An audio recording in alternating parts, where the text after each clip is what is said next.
I fell in love with the door. I fell in love with the community. And I think that's probably the thing that I love the most is I feel like I get to show up as a whole person. And I think that young people who come to the door have that same experience. It's an incredibly joyful, vibrant community, even though so much of what we're doing is so difficult and painful.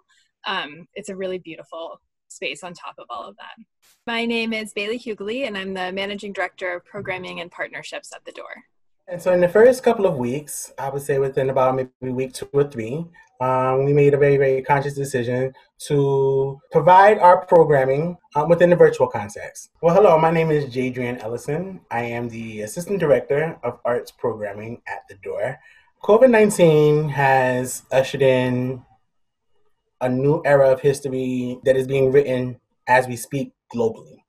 I am deeply, deeply amazed and in awe that The Door has stepped up almost immediately. This period of time has been incredibly challenging for The Door. So much of what we do and do so well is kind of that informal connection and, building community and those kind of casual conversations that happen in center space or in the hallways are some of the most powerful and impactful things that we do. And finding ways to kind of change our relationships and build community in a more digital, virtual space has been really challenging for us. The month of June at The Door is kind of historically one of the most beautiful times for us. The community really rallies around Pride in a whole range of ways, from prom through with the kind of a big day at the march all together with a big float.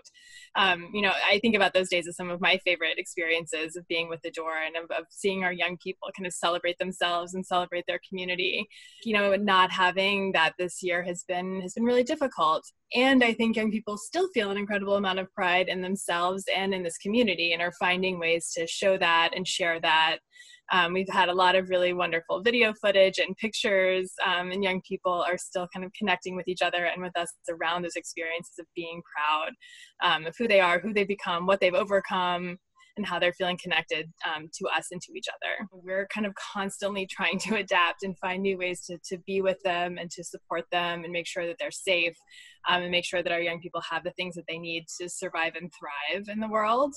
And that looks different every day, for us in this particular moment. And so I think, being able to be a little bit nimble and adapt in a kind of quick way makes a big difference for us. In an attempt to be able to still be able to provide programming for our young people that they can reach out and touch in so many ways. The sustainability and effectiveness of The Door over the past almost 50 years is due largely in part to the generosity of donors of all sorts who over our history have wholeheartedly believed in our mission, in our work, in our reach, and in its impact.